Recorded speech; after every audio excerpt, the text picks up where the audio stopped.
नमस्कार। प्रादेशिक समाचार के साथ मैं नीलम कुमार। पहले मुख्य समाचार। राज्य में 31 अगस्त तक लागू रहेगा लॉकडाउन, कोई नई राहत नहीं दी जाएगी। राज्य में कोरोना संक्रमितों की संख्या बढ़कर हुई 10,399। पिछले 24 घंटे में मिले 371 नए मरीज। राज्य में होम क्वारंटीन के नियम सख्त, दूसरे राज्य से आने वाले लोगों को 14 दिनों तक होम क्वारंटीन के नियम का सख्ती से पालन करना होगा। और केंद्रीय कोयला मंत्री प्रहलाद जोशी ने कहा, कोल इंडिया कर्मियों की कोरोना से मौत होने पर दुर्घटना में मौत की तर्ज पर मुआवजा दिया जाएगा। अब समाचार विस्तार से। राज्य में 31 अगस्त तक लॉकडाउन लागू रहेगा।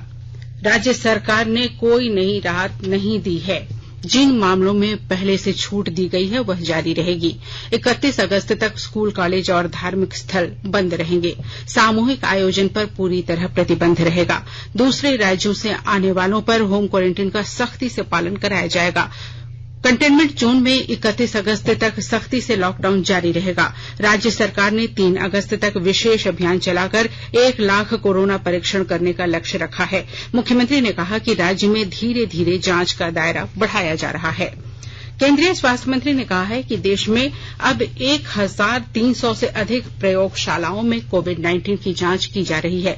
करीब 14,000 समर्पित कोविड स्वास्थ्य केंद्र बनाए गए हैं। कोविड महामारी से निपटने के लिए 14 लाख से अधिक बिस्तरों की व्यवस्था की गई है। बहुत कम समय में कोविड-19 से निपटने के लिए प्रौद्योगिकी विकसित करने पर वैज्ञानिकों की भूमिका की सराहना करते हुए स्वास्थ्य मंत्री ने कहा कि देश में 100 से अधिक प्रौद्योगिकी विकसित की गई है और लोगों के हित के लिए इन्हें विभिन्न उद्योगों को सौंप दिया गया है। राज्य में कोरोना संक्रमितों की संख्या लगातार बढ़कर 10,399 हो गई है। कल 371 नए कोरोना पॉजिटिव मिले। रांची में कोरोना संक्रमितों की संख्या बढ़कर 1,968 हो गई है। वहीं पूर्वी सिंहभूम जिले में कोरोना संक्रमितों की संख्या बढ़कर 1,736 हो गई है।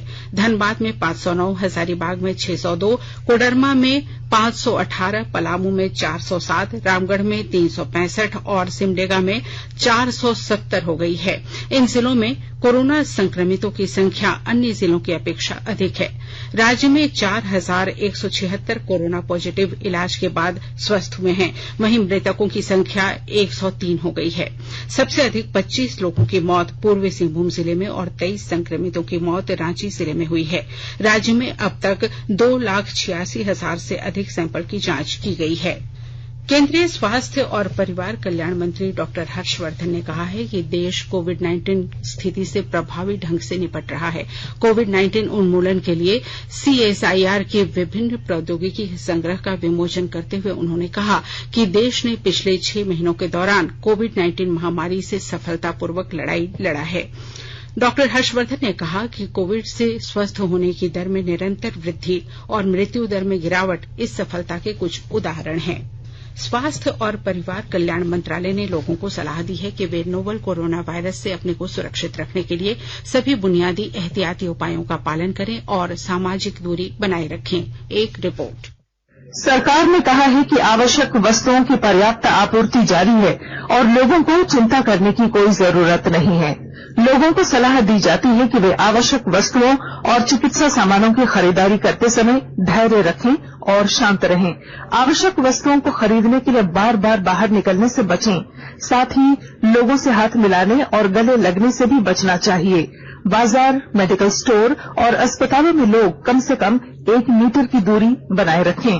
घर पर गैर जरूरी सामाजिक समारोह से बचा जाना चाहिए और घर पर मेहमानों को नहीं बुलाना चाहिए। लोगों को अपनी आंख, नाक और मुंह छूने से बचना चाहिए और लगातार हाथ साफ करते रहना चाहिए। हाथ को दोनों तरफ से कम 20 सेकंड तक रगड़कर धोना चाहिए। यदि कोई व्यक्ति खांसी या बुखार से पीड़ित है तो वह दूसरों के संपर्क में आने से बचे और डॉक्टर से तुरंत परामर्श ले। स्वास्थ्य मंत्रालय ने कोरोना वायरस के बारे में जानकारी के लिए एक टोल फ्री नंबर 1075 जारी किया है। इधर राज्य सरकार की ओर से भी कई दिशा निर्देश जारी किए गए हैं। इस सिलसिले में सरकार ने हेल्पलाइन नंबर 181 जारी किया है। सरकार ने कहा है कि कोरोना वायरस से संदिग्ध तौर पर संक्रमित कोई व्यक्ति पाया जाता है तो इसकी सूचना 0651 जो रांची का कोड है, और टेलीफोन नंबर 2261-000 तथा 2261-002 के अलावा फैक्स नंबर 2261-856 और मोबाइल नंबर 9955837428 पर दी जा सकती है। आकाशवाणी रांची भी आपसे अपील करता है कि कोविड-19 के संक्रमण से बचने और अन्य लोगों को सुरक्षित रखने के लिए कृपया घर पर ही रहें और सरकारी दिशा निर्देशों का पालन करें। वंदे भारत मिशन का 5वां चरण 1 अगस्त से शुरू होगा। इस चरण में 23 देशों में फंसे भारतीयों को लाने के लिए कुल 792 उड़ानें संचालित की जाएंगी। इनमें 692 अंतर्राष्ट्रीय और 100 घरेलू उड़ानें शामिल हैं। इनमें खाड़ी सहयोग परिषद के देशों के अलावा America, Canada, Britain, Germany, France, Australia, New Zealand, Malaysia, Philippines, Singapore, Bangladesh, Myanmar, Thailand, चीन, इसराइल और किर्गिस्तान शामिल हैं। विदेश मंत्रालय के प्रवक्ता अनुराग श्रीवास्तव ने नई दिल्ली में मीडिया को बताया कि देश के 21 हवाई अड्डों पर लगभग 1,30,000 भारतीयों को लाया जाएगा।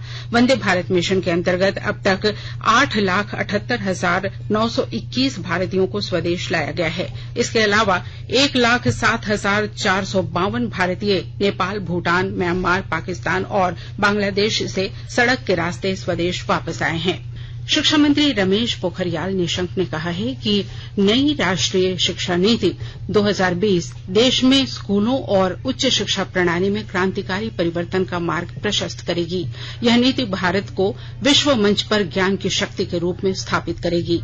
आकाशवाणी से विशेष भेंट में श्री निशंक ने कहा कि नई शिक्षा नीति का उद्देश्य प्रत्येक बच्चे के लिए संभावनाओं के द्वार खोलना है, जिससे उसका समग्र विकास हो सके।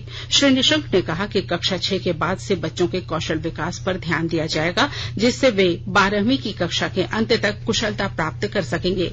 शिक्षा मंत्री ने कहा कि एक उच्च शिक्षा आयोग स्थापित किया जाएगा जो शैक्षणिक संस्थाओं जैसे विश्वविद्यालय अनुदान आयोग, एनसीटीई और एआईसीटीई का स्थान लेगा। उन्होंने कहा कि राष्ट्रीय अनुसंधान संस्थान की भी स्थापना की जाएगी जो देश में अनुसंधान और विकास को प्रोत्साहन देगा। उन्होंने कहा कि नई राष्ट्रीय शिक्षा नीति का नया भारत सृजित करने का माध्यम बनेगी। आकाशवाणी के ताजा तरीन समाचारों के लिए आप हमारी वेबसाइट newsonair.com पर लॉग ऑन कर सकते हैं। ताजा समाचार ट्विटर @AIR न्यूज अलर्ट्स और Facebook page All India Radio news पर भी उपलब्ध है। आप प्रादेशिक समाचार एकांश के Twitter account @AIR news _Ranchi और फेसबुक पेज AIR न्यूज रांची के अलावा YouTube channel regional news unit Ranchi पर भी हमारे बुलेटिन सुन सकते हैं। प्रादेशिक समाचार आप आकाशवाणी रांची से सुन रहे हैं। राज्य सरकार दूसरे राज्यों से झारखंड आने वाले लोगों को 14 दिनों तक होम क्वारंटीन के नियम का सख्ती से पालन कराएगी। इस दौरान वे क्वारंटीन वाली जगह से न बाहर जा सकेंगे और न कोई उनसे मिलने आ सकेगा। प्रशासन औचक निरीक्षण कर यह सुनिश्चित करेगा कि संबंधित व्यक्ति क्वारंटीन के नियम का सही ढंग से पालन कर रहा है या नहीं। जो लोग इस नियम का पालन नहीं करेंगे उन्हें ऐसे क्वारंटीन सेंटर में रखा जाएगा जिसका भुगतान उन्हें खुद करना होगा। राज्य में अभी 5,892 लोग क्वारंटीन सेंटर में रह रहे हैं। होम क्वारंटीन में रहने वालों की संख्या 2,43,000 से अधिक है। कोयला मंत्री प्रहलाद जोशी ने कल रांची में कहा कि कोरोना महामारी से किसी कोल इंडिया कर्मी की मौत को दुर्घटना में मृत्यु माना जाएगा। उनके परिजनों को वे सभी वित्तीय लाभ मिलेंगे जो उन्हें राज्य कार्य के दौरान दुर्घटना में निधन होने पर मिलते हैं। उन्होंने कहा कि जिन कर्मियों को कोरोना के कारण निधन हो चुका है उनके परिजनों को भी इस फैसले का लाभ मिलेगा। श्री जोशी ने कहा कि आने वाले वर्षों में व्यावसायिक कोयला खनन से राज्य में विकास का एक नया दौर शुरू होगा। केंद्रीय कोयला मंत्री प्रहलाद जोशी ने केंद्र द्वारा अधिकृत भूमि के एवज में भुगतान के मुद्दे के समाधान के लिए राज्य सरकार को 250 करोड़ रुपए का चेक सौंपा। केंद्रीय मंत्री ने कल मुख्यमंत्री और कोल कंपनी के अधिकारियों के साथ विभिन्न मुद्दों पर विमर्श किया, जिसमें भूमि अधिग्रहण के मुआवजा का मामला उठाया गया। राज्य में अब जमीन के दाखिल खारिज संबंधित सारे काम ऑनलाइन किए जाएंगे। सरकार ने ऑफलाइन की व्यवस्था को पूरी तरह बंद कर दिया है। राजस्व निबंधन एवं भूमि सुधार विभाग के सचिव के सोन ने सभी अंचलों को इस संबंध में आदेश जारी किया है। आदेश में कहा गया है कि मानकी मुंडा और ग्राम प्रधान वाले क्षेत्रों में उन्हें पहले की तरह ही ऑफलाइन लगान वसूली के लिए अधिकृत किया गया है। जम्मू कश्मीर में खादी ग्रामोद्योग आयोग ग्रामीण विकास की दिशा में सरकार के महत्वपूर्ण अंगों में एक है। आयोग अपनी गतिविधियों से जमीनी स्तर पर परिवर्तन को बढ़ावा दे रहा है। खादी ग्रामोद्योग आयोग ने लोगों को अपने निर्माण इकाइयां खोलने के लिए आर्थिक सहायता उपलब्ध कराई है, जिससे रोजगार के अवसर बढ़े हैं। वर्ष 2019-20 के दौरान 5,000 से अधिक परियोजनाओं के जरिए लगभग 23,000 नौकरियां सृजित की गई। जम्मू कश्मीर में 106 खादी संस्थान काम कर रहे हैं। इनमें से 12 संस्थान कश्मीर के विश्व प्रसिद्ध पश्मीना शॉल के उत्पादन से जुड़े हैं। जम्मू कश्मीर में बने उत्पादों का देश के अन्य राज्यों में बहुत बड़ा बाजार है। खादी ग्रामोद्योग के प्रयासों से पिछले कुछ वर्षों में ग्रामीण उद्योगों की गतिविधियों में बहुत बढ़ोतरी हुई है। इन सारे प्रयासों का उद्देश्य जम्मू कश्मीर में अधिक से अधिक लोगों को रोजगार के अवसर उपलब्ध कराना और उन्हें मुख्य धारा से जोड़ना है। राज्य में दक्षिणी पश्चिमी मानसून पूरी तरह सक्रिय है। मौसम विज्ञान केंद्र ने राज्य के अधिकांश इलाकों में 4 अगस्त तक हल्के से मध्यम दर्जे की बारिश का पूर्वानुमान व्यक्त किया है। आज राज्य के कुछ इलाकों में भारी बारिश और वज्रपात की भी संभावना जताई गई है। मौसम विभाग द्वारा जारी आंकड़ों के अनुसार राज्य में अब तक सामान्य से 12% कम वर्षा हुई है। और अब संक्षिप्त खबरें। राज्य सरकार द्वारा जारी बुलेटिन में बोकारो जिले में कोविड-19 के 81 नए केस बताए गए हैं, जबकि उपायुक्त राजेश सिंह ने कोरोना संक्रमण के मात्र 10 नए मामलों की पुष्टि की है।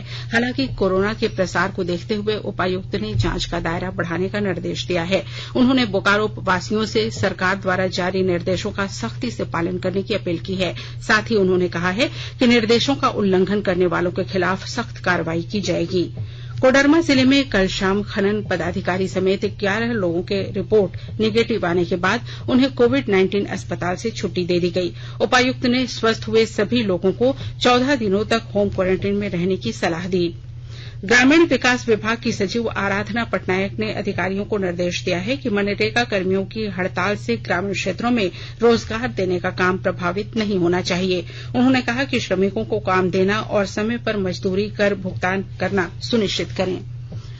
और आइए अब सुनते हैं राज्य के प्रमुख अखबारों की सुर्खियां। राज्य के प्रमुख अखबारों ने अपने पहले पन्ने पर किन किन अखबारों को प्रमुखता से प्रकाशित किया है, ये देखते हैं अखबारों की सुर्खियों में।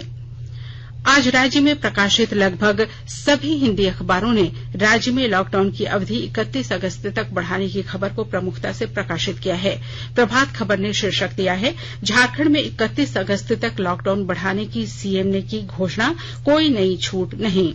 साथ ही केंद्रीय कोयला मंत्री प्रहलाद जोशी से संबंधित खबर को शीर्षक दिया गया है, पहली बार राज्य को कोल इंडिया ने जमीन के एवज में 250 करोड़ रुपए दिए।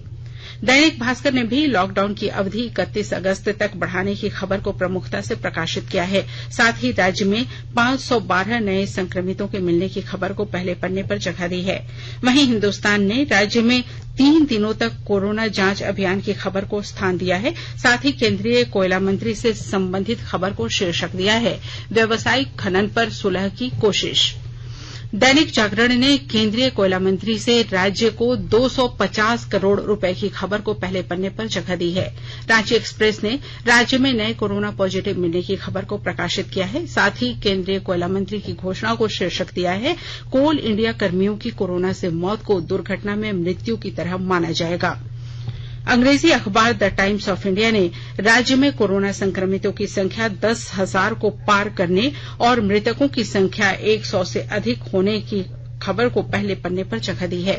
साथ ही राज्य में लॉकडाउन की अवधि 31 अगस्त तक बढ़ाने की खबर को भी प्रकाशित किया है। हिन्दुस्तान टाइम्स ने देश में कोरोना संक्रमण के बढ़ते मामले की खबर को पहले पन्ने पर जगह दी है। और अब अंत में मुख्य समाचार एक बार फिर।